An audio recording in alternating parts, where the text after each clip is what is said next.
नमस्कार साथियों, आप सभी का इंग्लिश कैंपस पर स्वागत है।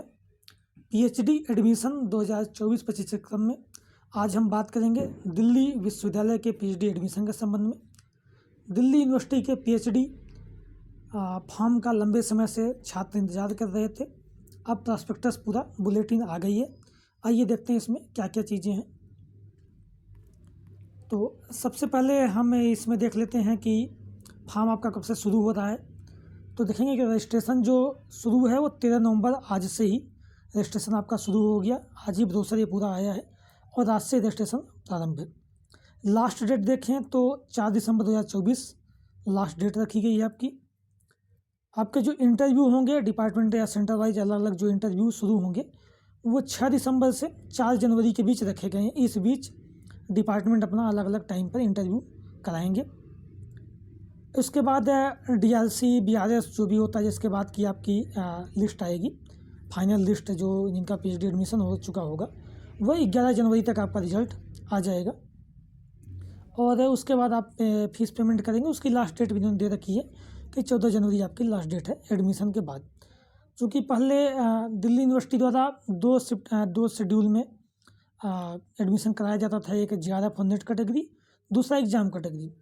इस बार जैसा कि यूजीसी का रेगुलेशन आया 27 मार्च को कि नेट का जो स्कोर कार्ड होगा वो पीएचडी एडमिशन के लिए यूनिवर्सिटीज अपना उपयोग कर सकेंगी। उसके बाद दिल्ली यूनिवर्सिटी ने भी एक्सेप्ट किया उसे, और इस बार 3 कैटेगरी में इनका जो एडमिशन JRF, नेट और पीएचडी एडमिशन ओनली वो इन्होंने मान्य किया। उसी आधार पर एडमिशन अपना ले रहे हैं। और हम देख लेते हैं कुछ इम्पोर्टेंट पॉइंट्स जो इन्होंने पहले मेंशन कर रखा है।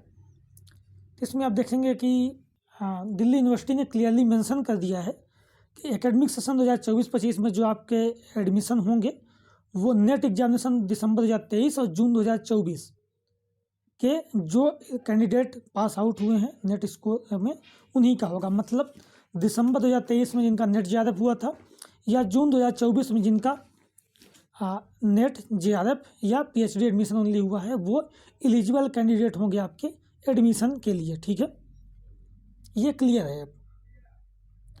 रजिस्ट्रेशन फीस की बात करें तो SC ST PWD का 300 रुपये है पर प्रोग्राम। मतलब अगर आप एक से ज़्यादा विषय में फॉर्म फिल कर रहे हैं तो आपको हर विषय के लिए 300 रुपये देना पड़ेगा। जनरल कैटेगरी EWS और OBC के लिए 750 रुपये है। ठीक, ये फॉर्म फीस हो गई। इसमें विशेष और हम देखें कुछ बातें तो आप लोग जानते हैं कि MA आपके 55% के साथ या MPhil 55% के साथ होना चाहिए। साथ ही अगर आप आरक्षित सीट से आ रहे हैं, आरक्षित कैटेगरी से आ रहे हैं तो आपके लिए 5% की छूट होगी। वो नॉर्मल आप सब जानते ही होंगे, ये हर जगह होता ही है। इसके अलावा हम मुख्य बातें देखें तो इसमें यह है कि आपका जो OBC का सर्टिफिकेट हो, नॉन क्रीमी लेयर का या EWS का सर्टिफिकेट हो, वो 31 मार्च 2024 के बाद का बना होना चाहिए। ठीक है, वो 31 मार्च के बाद इशू होना चाहिए, ये ध्यान रखिए। एक चीज़ और है कि अगर ST कैटेगरी की सीटें नहीं भरती हैं, इतने लोग होते ही नहीं हैं जितने सीटें हैं, तो फिर वो SC कैटेगरी से वाइस वर्सा के माध्यम से भरी जाएंगी। ये कुछ मुख्य बातें इसमें हैं। इसके बाद आइए हम सीट मैट्रिक्स देखते हैं, किस विषय में कितनी सीटें हैं। ये बहुत ज़रूरी चीज़ है, उसके आधार पर आप लोग फॉर्म फिल करेंगे। तो देख लेते हैं। सबसे पहले डिपार्टमेंट ऑफ अरेबिक, इसमें देखेंगे आप तो मैं कैटेगरी वाइज बात कर लेता हूँ कि इसमें कितनी सीटें हैं।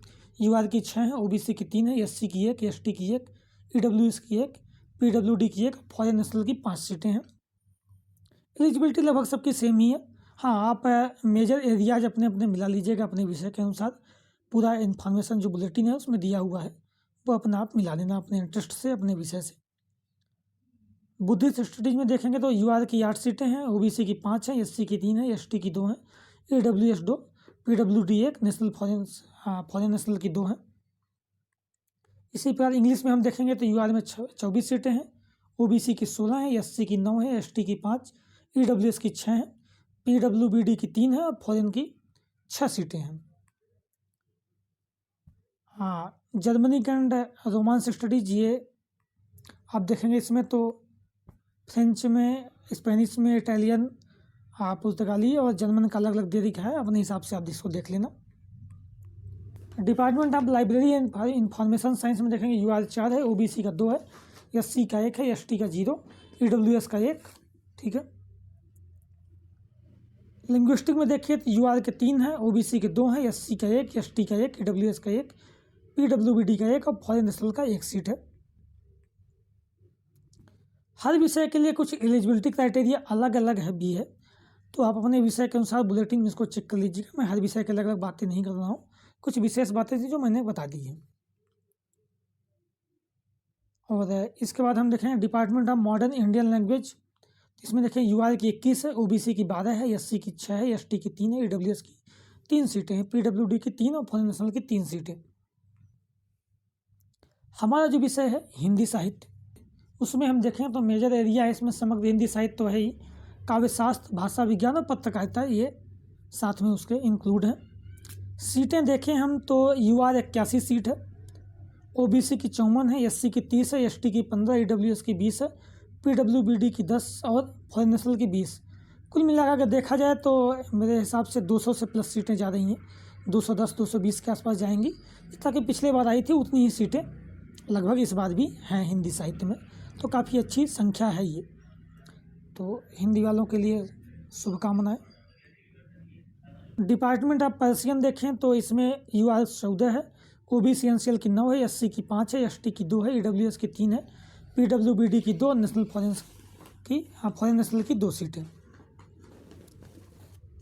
इसी प्रकार फिलॉसफी में हम देखते हैं तो यूआर की 16 है, ओबीसी एनसीएल 11 है, एससी 6, एसटी 3, ईडब्ल्यूएस 4, पीडब्ल्यूबीडी की 1 है और फॉरेन नेशनल की 4 सीटें हैं। फिर साइकोलॉजी में हम देखेंगे तो यूआर की 10 है, ओबीसी की 6, एससी की 4, एसटी की 2, ईडब्ल्यूएस की 2 सीटें, पीडब्ल्यूबीडी की 1, फॉरेन नेशनल की 2 सीटें हैं। एलिजिबिलिटी थोड़ा थोड़ा सब में अलग है, तो आप अपना चेक कर लेना अपने हिसाब से, ठीक। डिपार्टमेंट ऑफ पंजाबी, इसमें यूआर की 9 है, ओबीसी एनसीएल की 6 है, एससी की 3 है, एसटी की 2 है, ईडब्ल्यूएस की 1 सीट है। संस्कृत की देखें तो यूआर में 40 सीटें हैं, ओबीसी एनसीएल की 27 हैं, एससी की 16, एसटी की 7, ईडब्ल्यूएस की 10, पीडब्ल्यूबीडी की 5 और फॉरेन नेशनल की 10 सीटें हैं। डिपार्टमेंट ऑफ उर्दू देखें तो यूआर की 6 है, ओबीसी की 4 है, एससी की 3, एसटी की 1, ईडब्ल्यूएस 2 सीटें हैं, फॉरेन नेशनल की 2 सीटें हैं इसमें। इसमें आप बिजनेस इकोनॉमिक्स और फाइनेंस में देखेंगे आप तो अलग अलग दिया है, फाइनेंस और बिजनेस इकोनॉमिक्स का आप अपने हिसाब से देख लीजिए। कॉमर्स में देखें तो यूआर की 20 है, ओबीसी एनसीएल की 14 है, एससी की 7 है, एसटी की 4, ईडब्ल्यूएस की 5 सीट, पीडब्ल्यूडी की 3, फॉरेन नेशनल की 5 सीट। और एजुकेशन में आप देखेंगे तो यूआर की 24 है, ओबीसी एनसीएल की 16, एससी की 9, एसटी की 5, ईडब्ल्यूएस की 6 सीटें, पीडब्ल्यूबीडी की 3 और फॉरेन नेशनल की 6 सीटें हैं।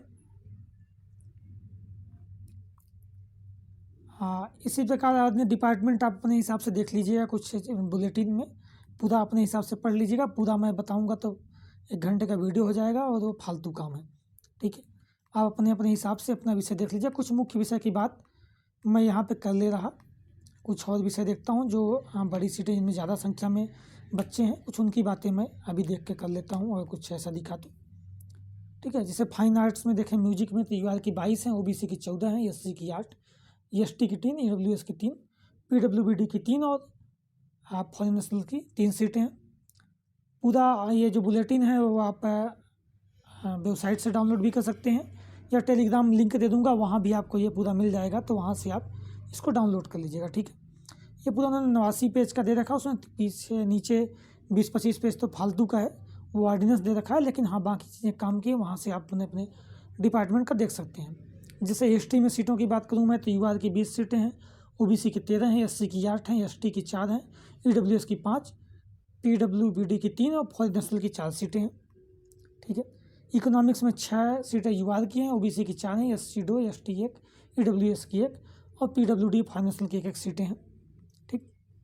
इसी प्रकार अन्य डिपार्टमेंट की हैं, तो अपने हिसाब से अपना डिपार्टमेंट मिलान कर लीजिएगा, इसमें दोस्तों ने पूरा देख लीजिएगा, ठीक है।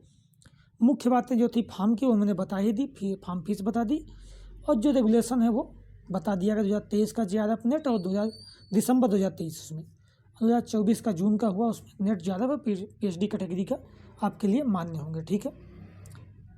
बाकी आप पूरा बुलेटिन देख लेना। धन्यवाद।